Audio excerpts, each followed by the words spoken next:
Bismillahirrahmanirrahim.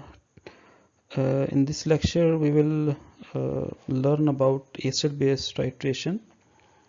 These acid-base titrations are actually a neutralization reaction between an acid and a base when they are allowed to mix together in the presence of a suitable indicator. Actually, these indicators which are used in acid-base titration indicate the end point of the titration by changing the color. The end point and the equivalence point are not exactly the same because the equivalence point is determined by the stoichiometry of the reaction, while the end point is just the color change from the indicator. So a careful selection of indicator will reduce the indicator error. These acid-base reactions are mainly used in food chemistry to determine fatty acid content, acidity of the fruit drinks, total acidity of the wine, and acid value of the edible oils. And along with these acid-base titrations are also used in biodiesel production to determine the acidity of the waste vegetable oil. So these acid-base titrations are very much important, and in this lecture we will describe acid-base titration, how this acid-base titration proceed, and which indicator we are going to select for a particular acid-base reaction, because acid-base reaction are of different types: strong acid, weak acid versus weak base or strong base. So we will start with the basic term titration. What is titration?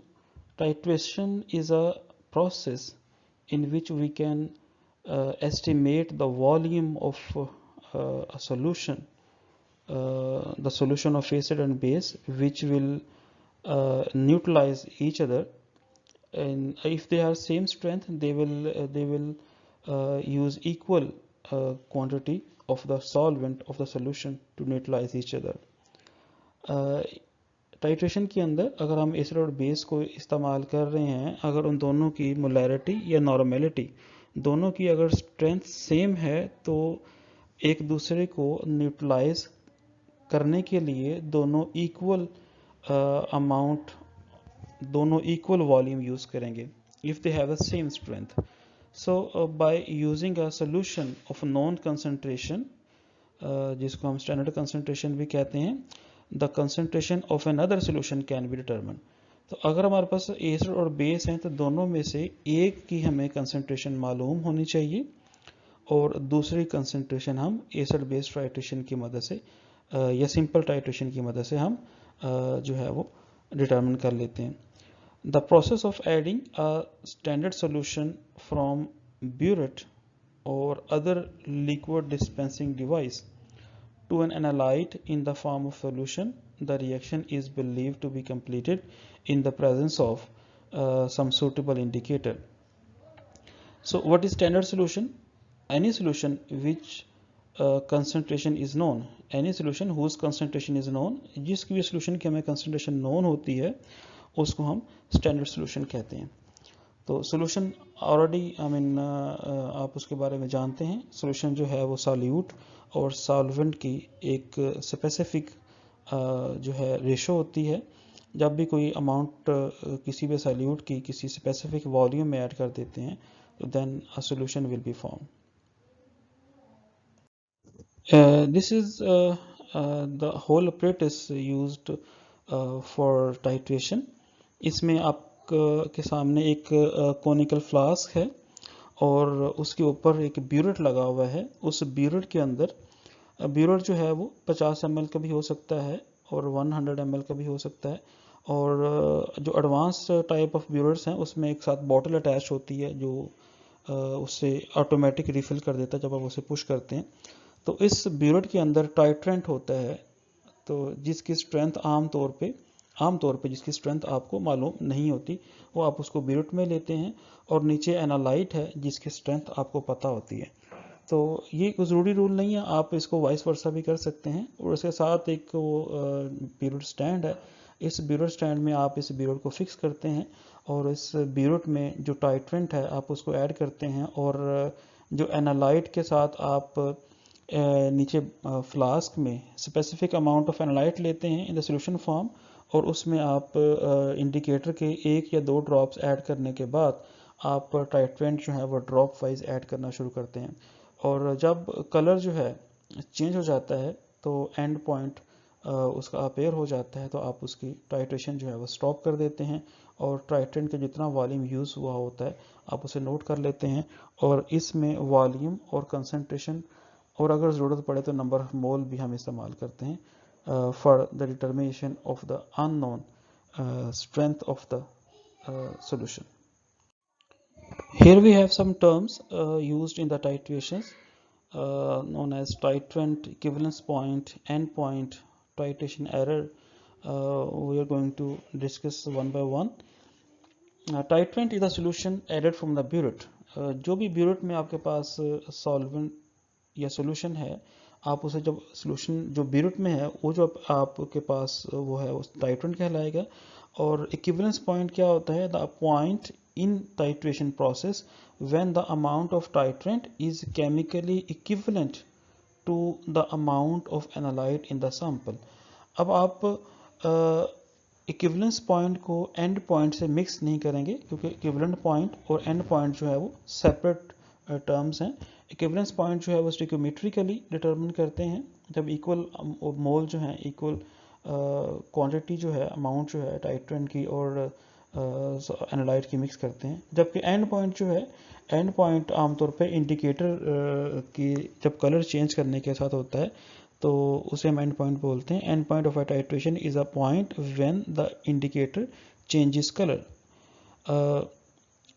The difference between the endpoint and equivalence should be very small, and this difference is referred to as titration error. अब ये जो दोनों का फर्क है वो आप इसे टाइट्रेशन एरर के नाम से जानते हैं। टाइट्रेशन एरर को आप ET से रिप्रेजेंट करते हैं। So V is equal to VEP minus VEQ. So VEP the actual volume used to get to the end point, जो आप वॉल्यूम यूज करते हैं एंड पॉइंट तक आने के लिए, और VEQ एक्चुअली थ्योरेटिकल वैल्यू है जो आप स्टिक्योमेट्रिक कैलकुलेशन से डिटरमिन करते हैं। So this theoretical value of the reagent required to reach the end point. सो these two terms should not be mixed, they are separate, and we should learn about these two terms comprehensively. In connection to the previous slide, we have some more terms to be discussed, which is indicator. Indicator is the substance that is generally added to a solution in the receiving vessel, at which undergoes some sort of color change when reaction is over. आप जब भी indicator जो है उसका मकसद क्या होता है? Basically these are weak acid और वीक बेस, ये जो ऑर्गेनिक कंपाउंड्स होते हैं, और they have chromophore group in them. तो जब ये एसिड और बेस आप ऐड करते हैं तो या अगर हम पढ़ते हैं इसके डिफरेंट टाइप्स भी हैं इंडिकेटर की, तो जब भी इंडिकेटर को उसका सूटेबल इन्वायरमेंट मिलता है उसमें वो अपना कलर जो है वो एग्जिबिट करता है, शो करता है। अब इंडिकेटर जो हैं वो आम तौर पे जो मेनली हैं उनकी 3 कैटेगरीज हैं: acid base indicators, redox indicators और precipitate indicators. Acid base indicator जो हैं, जब भी एसिड और बेस का हम रिएक्शन करवाते हैं, न्यूट्रलाइजेशन रिएक्शन होता है, उसके अंदर हम जो इंडिकेटर यूज़ करते हैं, those indicator will be referred as acid base indicator, जिसमें फिनाफ्थलीन है, ब्रोमोथाइमोल ब्लू है, मिथाइल ऑरेंज है, मिथाइल रेड है। ये एसिड बेस इंडिकेटर्स हैं। ये डिफरेंट pH पे डिफरेंट कलर जो है वो शो करते हैं।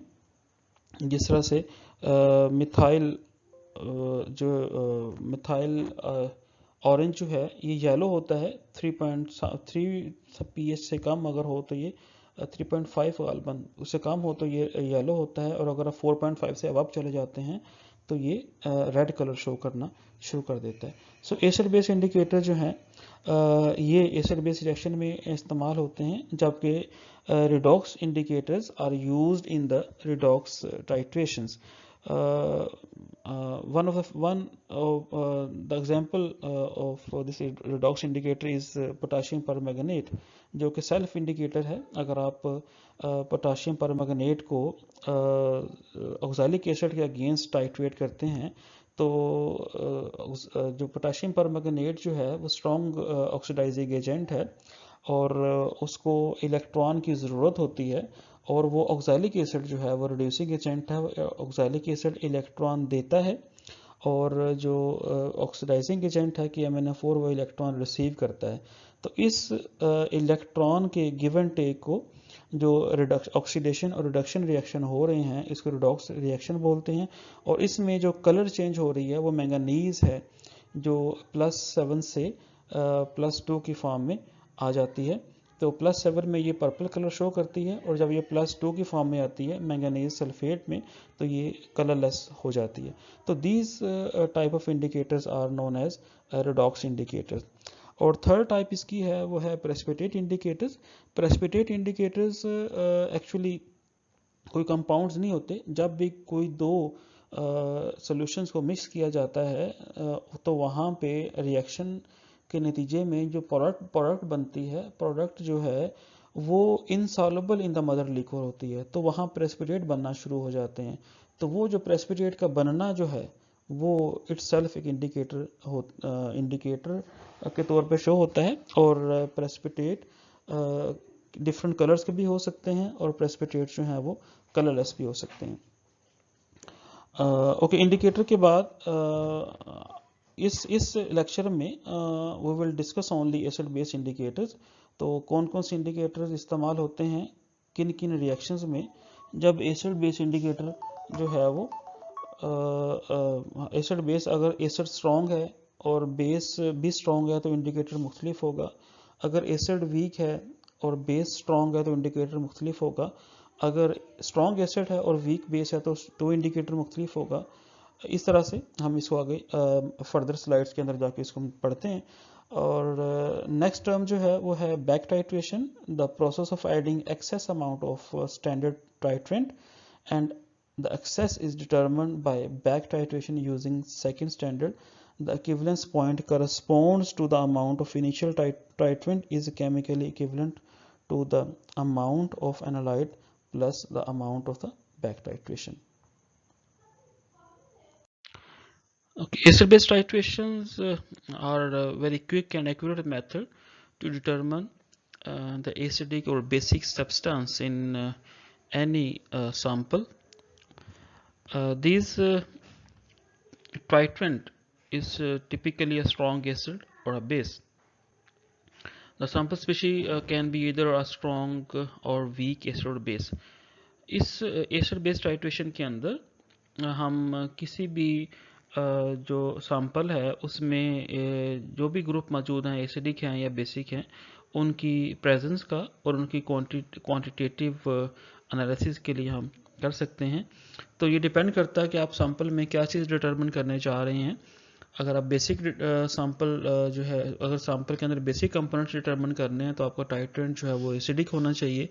और अगर आप एसिडिक कंपोनेंट्स मालूम करने चाह रहे हैं अपने सैंपल में तो आपका जो टाइट्रेंट है वो बेसिक होना चाहिए। सो एसिड बेस टाइट्रेशन के अंदर जो प्रोसीजर है वो यही है कि आप एक सैंपल एसिड या बेस की एक की कंसंट्रेशन आपको मालूम होती है और दूसरे अननोन की आप जो स्ट्रेंथ है वो मालूम कर सकते हैं। जब ये दोनों रिएक्शन होते हैं एसिड और बेस का तो वहाँ पे इक्विवेलेंस पॉइंट आता है। इक्विवेलेंस पॉइंट का मतलब ही नाम से जाहिर है कि दोनों स्पीशीज़ का एसिडिक स्पीशीज और बेसिक स्पीशीज जो हैं वो इक्वल अमाउंट में कंज्यूम होती हैं to react together and to neutralize each other. अगर उनकी स्ट्रेंथ सेम है तो उनकी जो अमाउंट जो वॉल्यूम है वो सेम यूज़ होगा, तो उसको इक्विवेलेंस पॉइंट कहते हैं।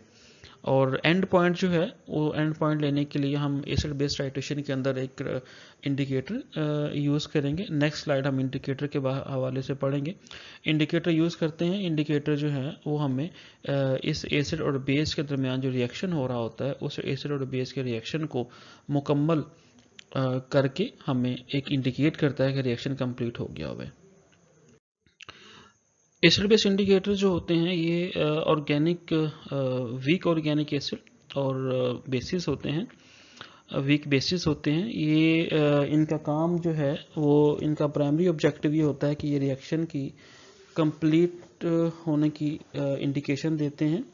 और दूसरे तरफ से हम ये कह सकते हैं जब एसिड और बेस आपस में मुकम्मल तौर पे न्यूट्रलाइज हो जाते हैं तो हमें जो इंडिकेटर होता है वो एक कलर शो करता है, कलर चेंज हमें शो करता है। सो दीज इंडिकेटर्स जो हैं ये जब हम सॉल्व अपने एनालाइट में डालते हैं तो अनआयोनाइज्ड फॉर्म में और आयोनाइज्ड फॉर्म में इनका कलर जो है वो डिफरेंट होता है, इनकी अपीयरेंस जो है वो डिफरेंट होती है। If you see at the bottom of the slide, यहाँ पे HIN जो है वो H जो है वो एक प्रोटॉन है जो इंडिकेटर के साथ अटैच है, तो इस वक्त ये अनआयोनाइज्ड फॉर्म में है। और अगर आप राइट तरफ देखें तो प्रोटॉन डोनेट करके इंडिकेटर जो है वो आयोनाइज्ड फॉर्म में आ जाता है। तो आयोनाइज्ड फॉर्म में इसकी जो इसका कलर है वो डिफरेंट होगा। इन अनआयोनाइज्ड और आयोनाइज्ड में इनके कलर जो है अपीयरेंस डिफरेंट होती है।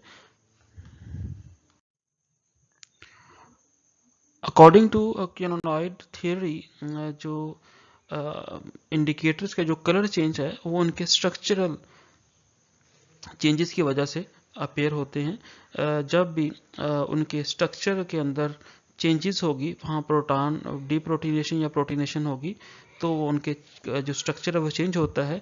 और उस स्ट्रक्चर चेंज होने के साथ उसका जो कलर है वो डिफरेंट कलर शो होता है at different environment. Acidic environment है तो उसका कलर डिफरेंट होगा, उसमें स्ट्रक्चर चेंजेस डिफरेंट होगी। बेसिक इन्वायरमेंट में स्ट्रक्चरल चेंजेस जो है वो डिफरेंट होगी, उसी हिसाब से जो कलर हमें अपीयर होएगा। In this slide we have some representative acid-base indicators which are shown here in this slide with their pK value, pH range and the color change in acidic environment and basic environment. So if you look at the methyl orange, its pK value is 3.7 while its pH range is 3.2 to 4.2. Similarly, phenolphthalein is pK value 9.3 and its working pH range is 8.2 to 10. So below 8.2 it's colorless, while when you are going to change its pH, it's 8.2. Above 8.2 it's going to color, it's going to impart light pink, and with the increase in pH its color appearance will be much darker. तो जब 10 point से ज़्यादा होगा तो ये dark pink colour show करना शुरू कर देता है। इस तरह से ये मिथाइल ऑरेंज जो है 3.7 से जब बिलो होगा तो ये रेड, 3.2 से ये 3.2 टू 4.2 इसकी वर्किंग रेंज है। 3.2 से कम होगा तो ये रेड शो करेगा और 4.2 से ज़्यादा होगा तो ये येलो शो करेगा। इनके दरमियान जो है, इन रेड और येलो के दरमियान जो कलर है वो आना शुरू हो जाता है। इस तरह से ब्रोमो क्रिसोल ग्रीन है, उसकी वर्किंग रेंज 3.8 है। अब ये इस इंडिकेटर्स को सिलेक्ट करने का जो तरीका है वो ये है कि आपने देखना है कि आपका जो इक्विवेलेंस पॉइंट कहाँ पे आ रहा है, किस पीएच के अराउंड आपका जो रिएक्शन कंप्लीट हो रहा है, न्यूट्रलाइजेशन रिएक्शन किस पीएच पे हो रहा है। अगर वो अबाउट 8 और 10 के दरमियान, 8 pH टू 10 pH के दरमियान अगर वो उसका एंड पॉइंट आ रहा है, then you will use phenolphthalein, क्योंकि उसका जो वर्किंग रेंज है वो 8.2 टू 10 है। अगर एंड पॉइंट जो है वो 3 और 4 के अराउंड आ रहा है तो मिथाइल ऑरेंज यूज़ करेंगे। अगर आपका जो न्यूट्रलाइजेशन पॉइंट है वो 7 है तो आप ब्रोमोथाइमल ब्लू इस्तेमाल करेंगे। इस तरह से आपने देखना है कि आपका जो एसिड और बेस, इधर आपका एसिड स्ट्रॉन्ग है और बेस जो है स्ट्रॉन्ग है या वीक है, तो उसी हिसाब से आपने न्यूट्रलाइजेशन पॉइंट्स प्रेडिक्ट करना है और उसके हिसाब से आपने इंडिकेटर को सिलेक्ट करना है। तो indicator selection is very important. अगर आप ऐसा इंडिकेटर चूज़ कर लेते हैं जिसकी वर्किंग रेंज उसके न्यूट्रलाइजेशन पॉइंट से कम या ज़्यादा है तो इंडिकेटर जो है वो कलर शो नहीं करेगा। So it's very much important कि आप जो है ऐसा इंडिकेटर लें जिसकी वर्किंग पीएच जो है, वर्किंग पीएच रेंज जो है वो उस न्यूट्रलाइजेशन पॉइंट के अराउंड हो, उसके नज़दीक हो। In this slide you can easily see there are different pH indicators, acid base indicators along with their appearance in color.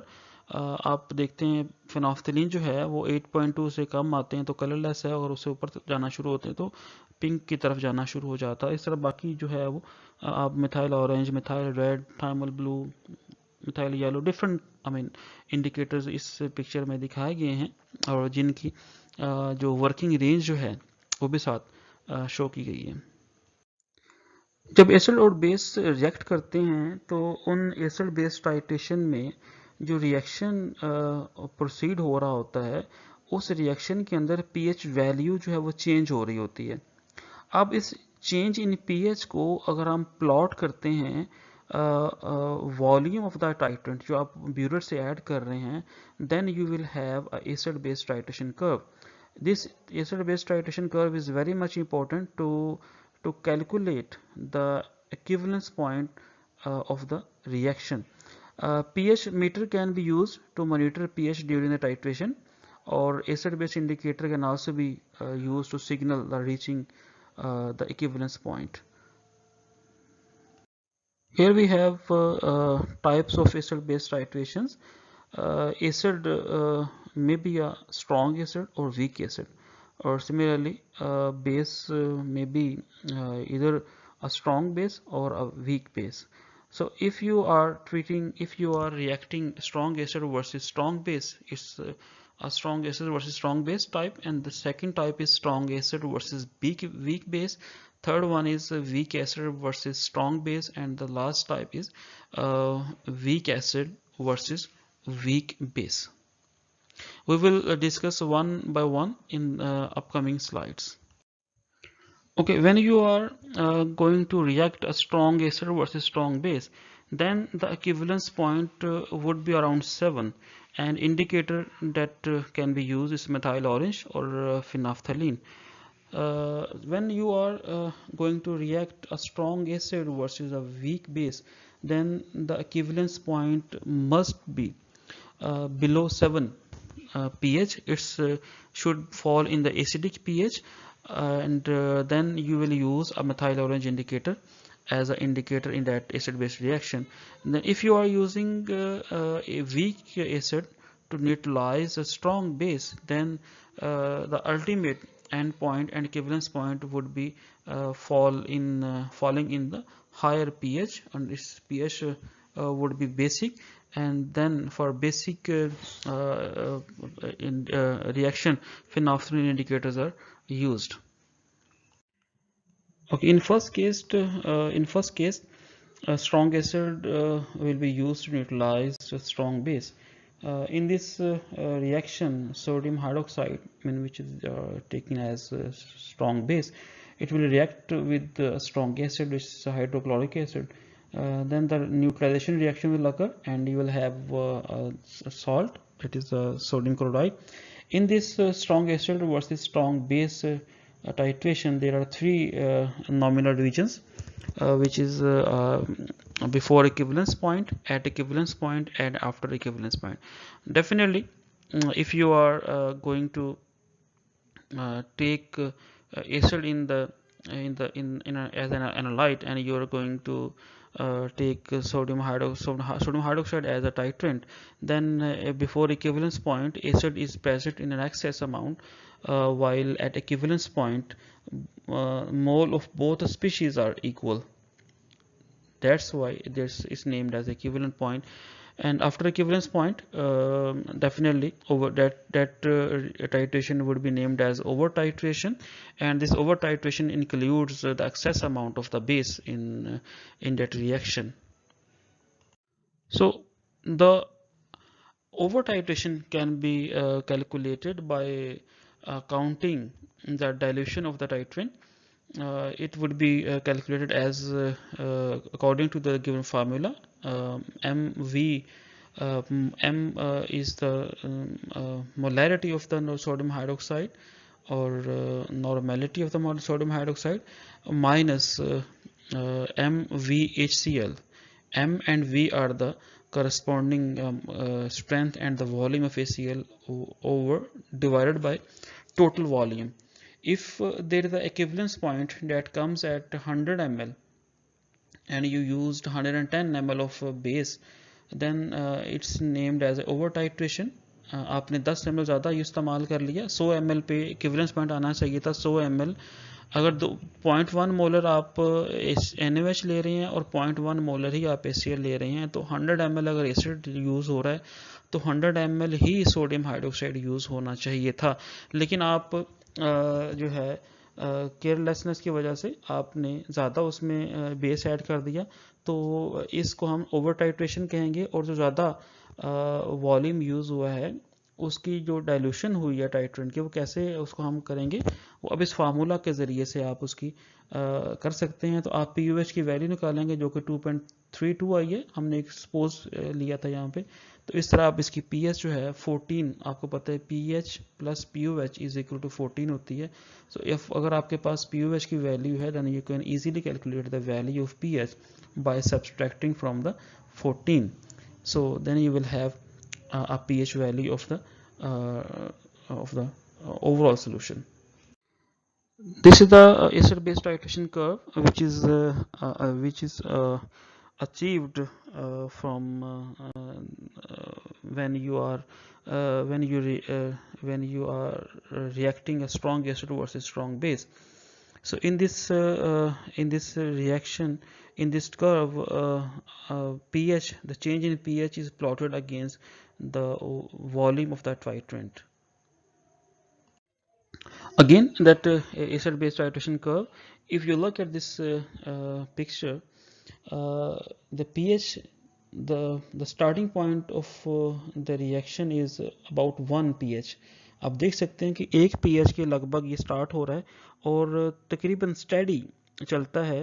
आप अगर जो है 60, 70, 90 ml तक तकरीबन ये स्टेडी चलता है, और उसके बाद ग्रेजुअल इसकी जो है वो इसकी इंक्रीज़ आ रही है, लेकिन वो बहुत ही नॉमिनल से इंक्रीज़ है pH के अंदर।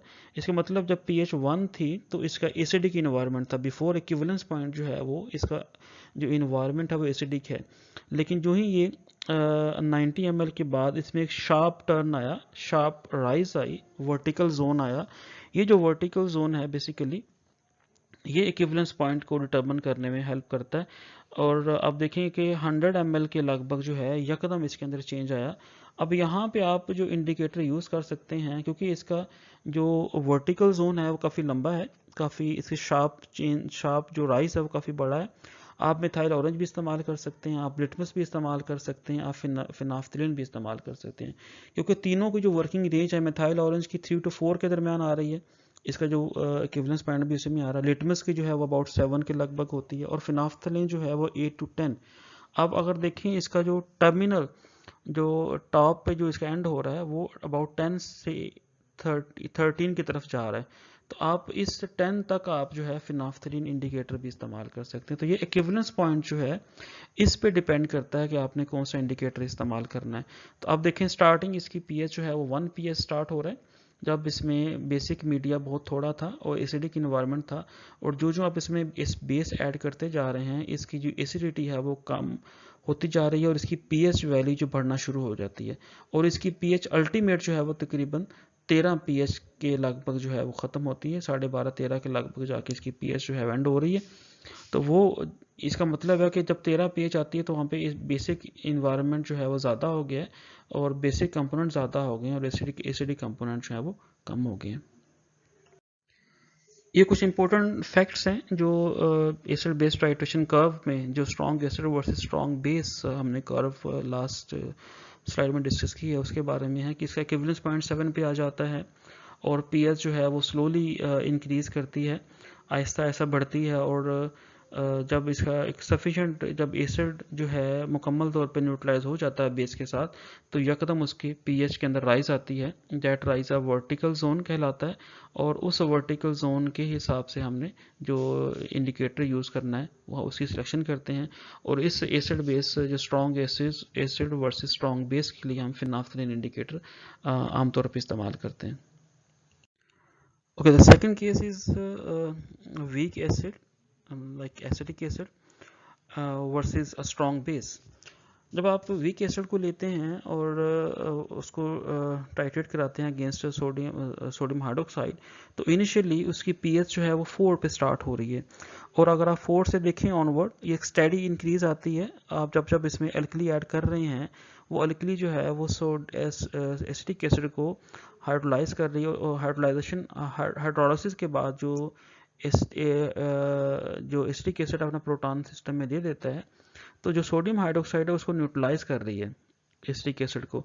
और अबाउट 25 ml पे देखें, 25 ml जो है वो अल्कली यूज़ हुई है, तो वहाँ पे एक शार्प टर्न आया और वर्टिकल जोन डेवलप हुआ, और यकदम पीएच जो है वो अबाउट 6 से अबाउट 12 तक चलेगी।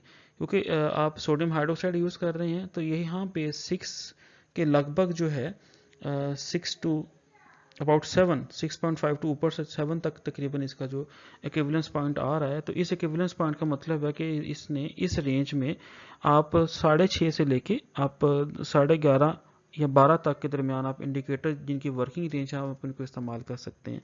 तो यहाँ पे हम फिनाफ्थलीन अगेन हमारे पास एक बेस्ट चॉइस है, जो कि 8 to 10 अपना कलर चेंज करती है, और उसकी वर्किंग रेंज भी इसके अंदर आती है। तो हम यहाँ पे फिनाफ्थलीन इस्तेमाल करेंगे, और ये जो सोडियम हाइड्रोक्साइड जब एक्सेस अमाउंट में होगा तो इसकी पीएच जो है वो 13 के लगभग चली जाती है।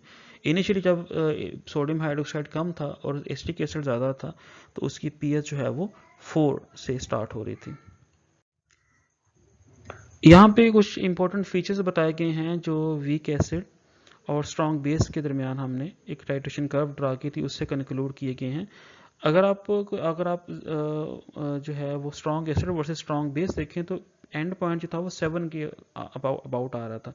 लेकिन जब आपके पास वीक एसिड है, तो आपका जो एंड पॉइंट है वो अबव 7 pH के लगभग जाके आएगा, और इसमें जो है जितनी कंसनट्रेशन सोडियम एसिटिक एसिड की ज़्यादा होगी, उतनी हायर पीएच जो है वो उसका एंड पॉइंट होगा।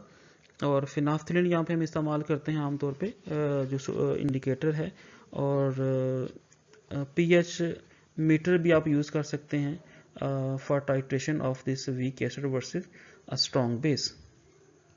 ओके, तीसरा केस हमारे पास है weak base versus strong acid. आप वीक बेस अमोनिया को ले लेते हैं, और आपके पास जो स्ट्रॉन्ग एसिड है वो HCl है।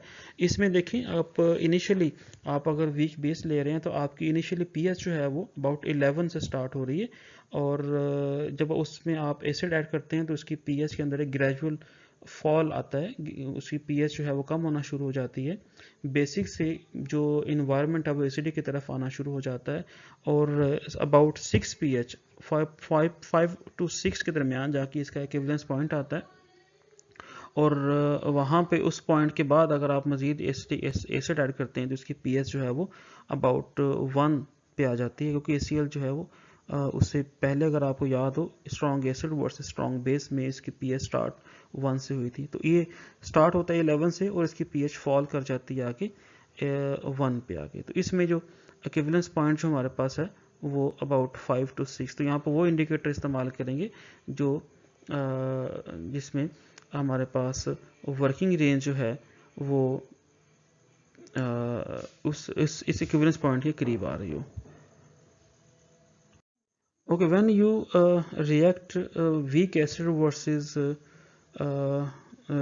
react weak acid against weak base, तो आपके पास जो एसिड बेस कर्व आती है, एसिड बेस टाइट्रेशन कर्व जो आती है, उसमें बहुत कुछ शार्प टर्न नहीं आता, एक ग्रेजुअल सी उसमें राइज आ रही है। आप इस एसिडिक एसिड से स्टार्ट करते हैं, तो एसिडिक एसिड 4 से इसकी पीएच स्टार्ट हो रही है, और एक ग्रेजुअल सा स्टेडी पीएच चेंज आ रही है, और जो कि कुछ शार्प चेंज नहीं आया, हल्का सा इसमें टर्न आया, और वहाँ पे जाके अगेन इसकी पीएच जो है वो 10 के अराउंड जाके इसकी एंड हो जाती है। तो इसमें इसका जो इक्विवेलेंस पॉइंट है वो ढूंढना इतना आसान नहीं है। तो इसमें कोई सूटेबल इंडिकेटर आप इस्तेमाल करना मुश्किल है, तो इसलिए इसकी जो पीएच चेंज जो है वो आप पीएच मीटर के थ्रू करेंगे तो वो आपके लिए ज़्यादा फ्रूटफुल साबित होगा।